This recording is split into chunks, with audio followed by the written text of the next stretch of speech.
Wa wo hem ne. Assembly me kabie no kra bia care less about how people feel and think about me. The truth is always a bitter pill. No kra ba akope. So if you speak the truth, people have issues with you. Abronye or kwatena o wia TV no more keka ne nsemi. Go and look at the kind of comments and eba. I dey feel you. Chairman, fire them. No bagawaya. Edien. Obian mi obia foko kroma. Edien court of silence itimi nya adwuma. Tama banka baguni nsa wo kono. Na yire kwade betwa ni mu kakewu. Ono nkwa ne kokot na ase. Asama me kan catches ro ka bia nka se Franco say. Today I'll give you the reason. Ma kede compare kwa Agyapong be piem so ame. No nya na dwen so oba so ame. Asama me kan me say nyo be say. Kede compare kwa Agyapong be do 2 vine 9 am. 9 am no be dru ye no. Omudi omkom ye no kwotena bass mu. One Dr. Mamudu Amia no mokoye. I want to state it on record. Akufo Addo and a friend Kenya compare kwa Agyapong kan say minua me ka no kwade a kyerɛw. Se wan kwan ko ye campaign am Dr. Mamudu Bawumia na so lusu elections na amount for the sobo ne bebo. If you look at all the videos that Kennedy atie nyina they are pussy Kennedy. Kennedy otnasi din ya wontumi nkasa the abrante ne kan no. O se me ye miti so da na wo ya bie wuti so that statement alone papa no kwatnase in a closet moment no tie sa video na ne wra ho abusuanya fadiagro NDP amadu kodie emu ayo kra this time around no obi a hwanim senka Kennedy akopra ko Agyapong beka a word na komo se o papa wo kan ho anase wo yete this time around the base for action NDP force wo gidi so account na menyina no aye Franco the hater menu apanyiwa mechia no and some of their two dramatic revelation okay say 2023 after the internal premise of NPP na Franco the hater say Kennedy eka Bawumia ho e to ana wo bo e wasante mantemu e ma mazi wo bed na eno ko bi free baby ne paye na ene ya Abronye asake kasem previous and sometime time as a fear e dey fa papa hu ana papa gura pa the video etie no na onti afin wetie na ye ne yakese abusua emunsem abedija na unim se internal election na entokwa ene go ya bamu no yenti de to nyina atoto yenti bi the justice this time around NPP internal election na Franco abie ensem so pa Abronye wo hyase ye na niema di atem kan nsem ahodo akese na wo mo chi no Franco bi se ye ti obi bia ka ho aju wanam wo twetwe wo mo bi ye yodo ma wo se be wuti hi Gemfi Media 24 message subscribe channel no message jibre pa na yiti this conversation the man another danko Akufo efre ene dia kompre ko Agyapong and this time around obetimi asa friend bia na ofre na kura obedi su ana eno ne asem obi bisa yebre ni yinti na echewadwen e message wo information. Today I'm going to unveil so many things to people. Wa wo hem ne assembly me kabie no kra bia care less about how people feel and think about me. The truth is always a bitter pill. No kra ba akope. So if you speak the truth, people have issues with you. Abronye or kwatena o wia TV no more keka ne nsemi. Go and look at the kind of comments and eba. I dey feel you. Chairman, fire them. No bagawaya. Edien obian mi obia foko kroma. Edien court of silence itimi nya adwuma. Tama banka baguni nsa wo kono. Na yire kwade betwa ni mu kakewu. Ono nkwa ne kokot na ase. Ade ase na mpesa me ka kire wo. The mpesa me ka kire wo say if you look at some of our politicians, the kind of comments that they make, and mama Ghana and funny to my point arrest no, it be a justifiable, being a justifiable. Reason is say you can never attack a certain judge. Dear tem, ye come see a dinny panatem. Me say, and conform the kind of comments that they make, I have a problem. I know be sorry what they obey say Kevin tell air to talk. I have a problem. Do you know why? Abronye is a regional chairman of the New Patriotic Party. Underline word. Or a regional chairman of the New Patriotic Party. Na sembi a wakabia carry volumes and weight. And assembly why yenka. You look at your position and your portfolio and say, Dabi, wait dear. Mean, nani part me why do you make this kind of statement about a judge? Look at the kind of statement I will make about a judge. We make us say what dear, ya hear that kind of court and say it is an avenue for the NDC to prosecute people. Why do you make this kind of statement? Bakubi amitiye will do the certain president attempt. You might belong to a different party. Dia adepoku. There you say, some kwofo no almost so amoti ba bi di obi atem no. Wo sia nipa no kwa won mi hwe nanim. O sia nipa na won mi hwe nanim. Maybe I might belong to a political party. I might have a source for a political party. But it doesn't mean say make my babon this be di atem. Be a simple man. Etni ba no a politician. And why are there enye? And I make come be a fine. But say we din atem no. Highly unacceptable. Who say ni pana won't mean nin komo. Your mama na wudi na tem no. Who say your mama say be bum kuto ja chia and say his excellency miura. Go and look at the kind of people made dear Akufo Addo attempt, but they see him today, they greet him. Adiana ekoso. Ghana say be bia koya attempt didie. Woni attempt dia wonya wey oh tuja bruta. Amuka saba kunu no. Hey!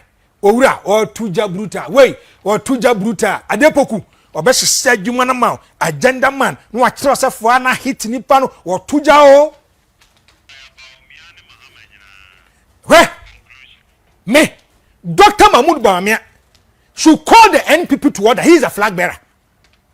He is a flag bearer. Na ye the drama ma see what his excellency ni didn't attempt. Why don't you attack the issue? You are attacking the personality.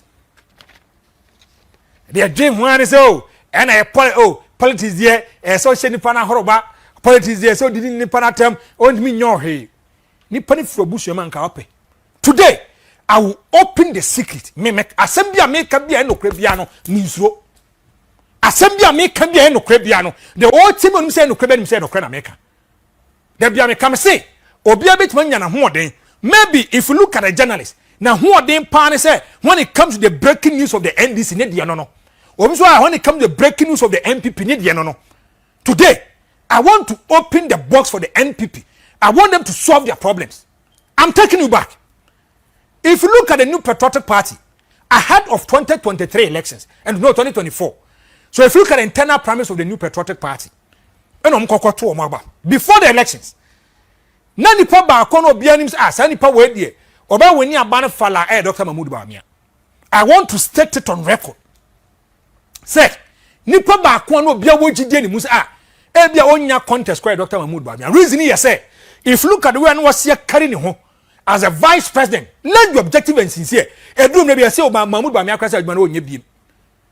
Say Bawumia kwa ka asem che Akufo Addo awonfa. If you look at already Dede Kenoforiata asem you obeka bia final finito. And Bawumia is just a shadow vice president. And if you look at the constitution of Ghana, there's not an explicit portfolio and position for the vice president. And no crack. And to no crack when say vice president there as a boy, and I mean to me meet to come mean to me party come. That is how it is. So always, if you look at the vice president, they are a subordinate to their superiors. The superior never can do the edge. Now prior to the 2024 elections, the 2023 one. Under the internal premise of the NPP, as some can me say, and you'll be safe. Kennedy compared to Agyapong was not in the picture to be the flag bearer of the new patriotic party. And then I want to open the box and tell you everything. Because my party, no, man, where you stay in opposition for more than 20 years. Because Munina, Debian comes MPP, and Yansa 4 party. NPP party obia ni ho asebe na adwo from wom da obia ni made obia ye lawyer obia ye say entasem ketwa bi kwa ho mpe NPP for nko ye fa de bi confusion button ebo ho si empress sa button na obia mpe. So if you look at the elections course wa Kedi a compare kwa Agyapong and Dr. Bawumia na call. Now at that time you mabo other names. But if you look at 2 people are not contesting almost like you Kennedy, after so much to abandon asama me can catch us, Franco say. Today, I'll give you the reason. Ma Kennedy compare kwa Agyapong be pay more swami. No nyana so obaswami. Asama me can me say no be say. Kennedy compare kwa Agyapong be do true vine 9 a.m. 9 a.m. no be do ye no. Omudi omunkomu ye no kwatena basim one Dr. Mahmoud Bawumia no mokoye. I want to state it on record. Akufo Addo and a friend Kenya complain kwa Agyapong ka say minua me ka no kredi a kyerɛw. So one kwa campaign am Dr. Mahmoud Bawumia na so lose elections na amount for the sobo ne bebo. Do you know why? Because Kenya complain kwa Agyapong was having a problem with Mahmoud Bawumia in the camp no. Kennedy said, you can do all the politics. But some politics na ye. Edi di ya yire no atem, edi making sure say we are going outside our jurisdiction. I have a problem with it. Kennedy say, enkofo mu ye campaign ma o keka ansam de ma wo no. Sa nkofo na di matem. O ma di matem di me yire atem. So I cannot stand on the same podium and do campaign with them. In the 2023, now last week me kai, na Kennedy a compare kwa Agyapong ene na pon mom na eye campaign. Enyo nwanwa. Said Napo doesn't appear on the ballot paper. Mahmoud Bawumia mom na appear on the ballot paper. But Kenya compare kwa Agyapong opted to do campaign with Napo. Debentia. Na nkofo ebe ore fe Dr. Mahmoud Bawumia no ma declare di ne yere atem. Ento banyo obi ate say hawa kumsi no awie no opare ansa no awie no adoma kuba afi no awie no. Now proud to this kind of elections omukoye no.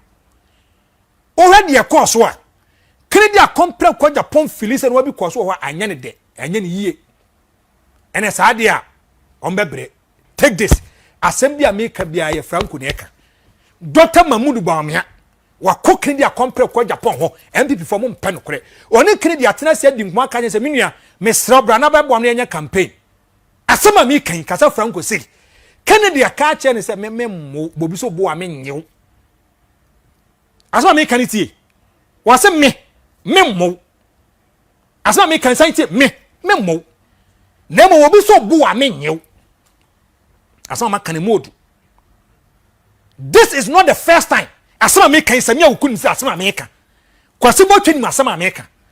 This is not the first time Mahmoud Bawumia akwa sia Kennedy a compare kwa Agyapong a person ni di nkom say be akene betimi aboa asema Mahmoud Bawumia kan na no is a good exercise but it should not be theoretical. Asema okana na anu ada say the party no the interest and the larger picture of the party no odwen ho no cra the primary responsibility of our friend Dr. Mahmoud Bawumia is to wrestle power against the NDC, capture power. Aduma ediama no and na no tie no say they are no more in minority almost some they want to be party in power and they want to govern. It's not an easy task. Doc enye easy. The NDC might have their problems. How do I do to problems wo ho? I said kata dia wo ho. Erikopoku dia wo ho. Already di Eriga ayefane say Julius Zabra dia wo ho. Name the big men. Allah bimo Joshua la bimo dia wo ho. But the NPP party there's a confusion battle over there. Mom press ya mompe. Today I'm going to open the Pandora box. I can't let how people will feel today. Yeah.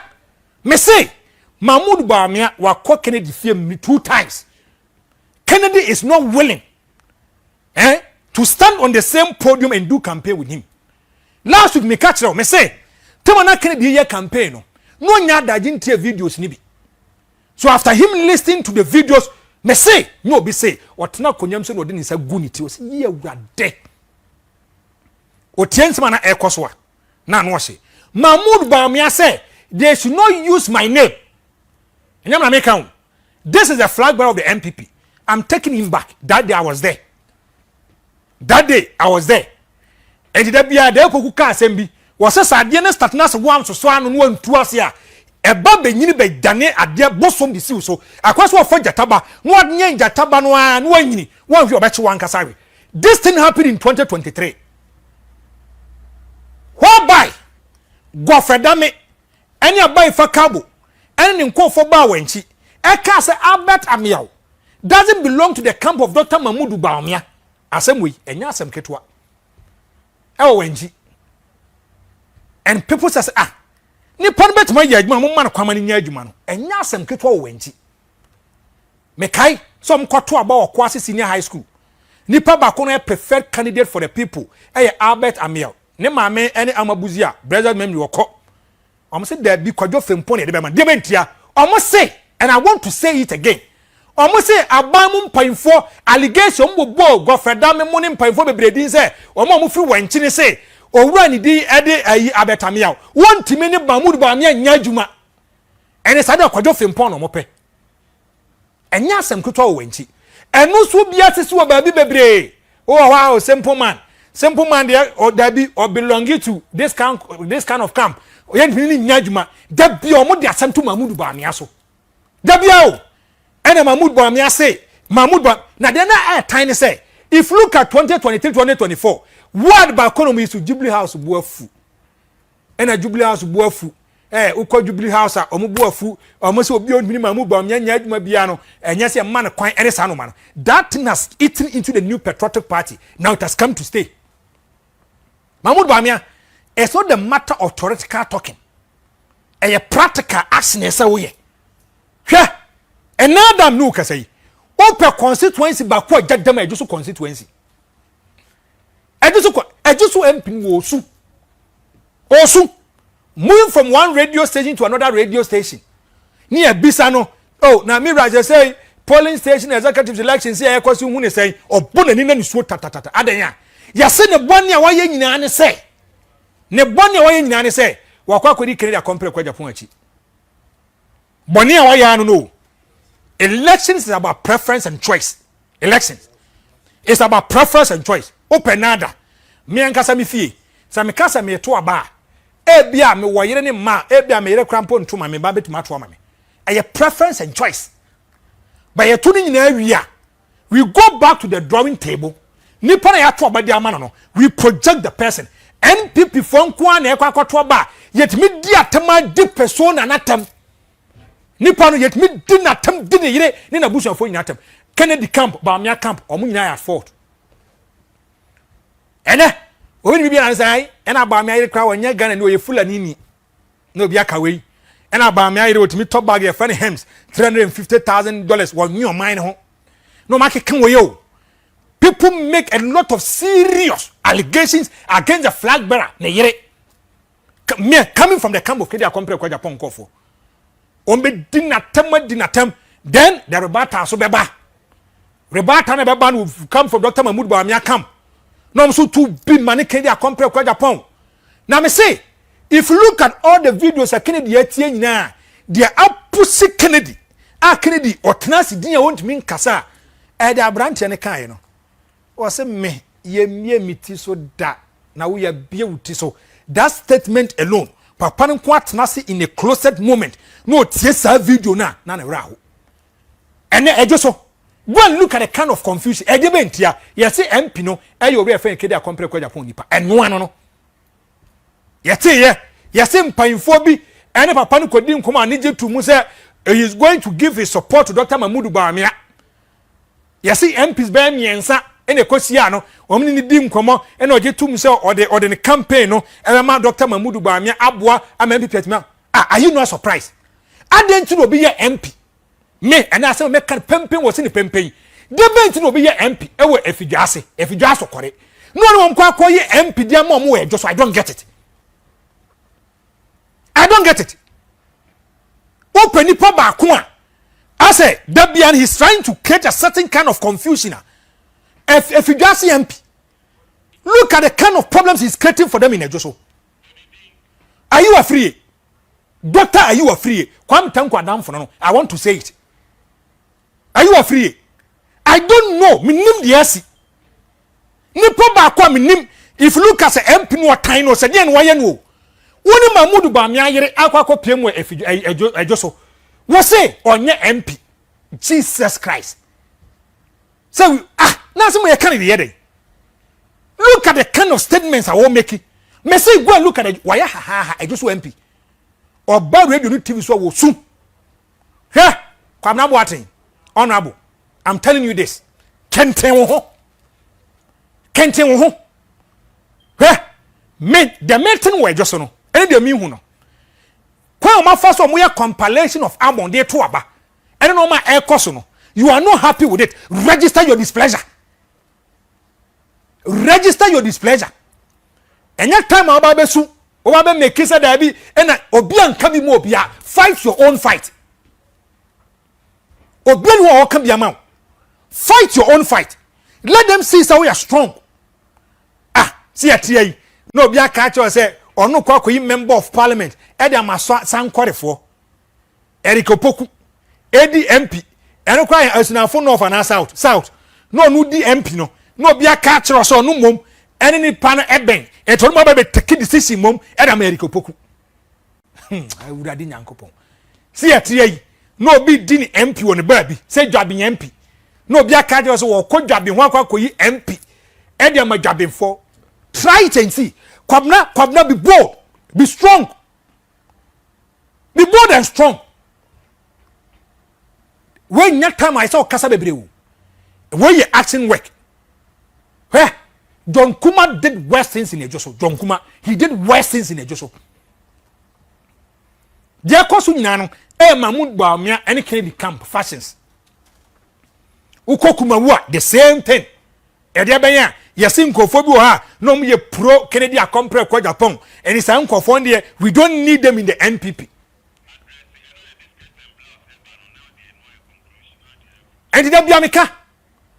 Sometimes the NPP goes into elections. The presidential candidate enya a lot of votes. The Nippon member of parliament. Asemweti. Anytime we go for elections, na Nippon na or presidential candidate no enya a lot of votes. Any Nippon parliamentary candidate. I trust the person is not too popular. Do you know why? Parliamentary candidate no he sit and eat and dine and wine with them. Locality no one or what. They know and know him well. Nipa na oya flag bearer na presidential candidates no. They know him from afar, from a distance. And when member say constituency no is your crowd. But some amount for kafan who projecting no. And mo ato abade ama no.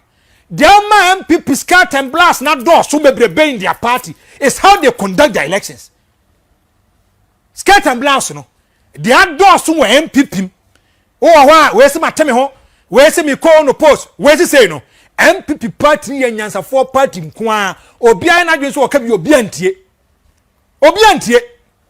and that is affecting the new patriotic party. Dr. Mahmoud Bawumia, it is not about theoretical talking. Say bia wo yet theory and ade ben and I say kan hu bom enya no kre Brian Champon camp no I can tell you authoritatively.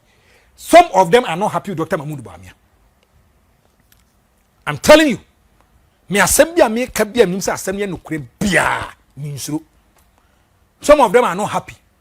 Aduchum camp no. Some of them are not happy. Camp ba ko wait me catch us say omdo me too close to Dr. Mahmoud Bawumia camp no. Engineer Kwabena Agyapong. E de bentia Kwabena Agyapong do no an ne ko na eba. Kennedy camp no there. There's a serious confusion. Serious confusion. Ask yourself, why is Kennedy too quiet? For the peace and the interest of the party,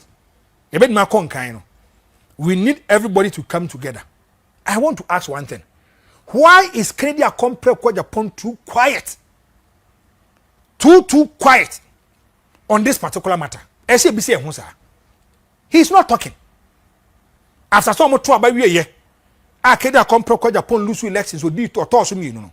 Why is he quiet? The MPP for more Kenyano practically is not working. Dr. Mahmoud Bawumia is not working. Where? So Mahmoud Bawumia when you prepare, you call some people to order. Kennedy, you call some people to order. Some comments, it doesn't help the new patriotic party. It doesn't help the flag bearer. It doesn't help them. Oh, Hana we are kawin. Oh, Hana, move for me up committee. And call for belonging to a certain camp in a fashion. You don't even tell them. You don't even announce it to them. More why so Franco the hater, Brabaya communication team member, boy mentio, imagine. And the Kennedy, you never call jobs and employment. He knows nothing about it. The man will tell us, I know nothing about it. One kwayaswa, they create a certain kind of impression so in Bonini and a Kennedy on passum your hair.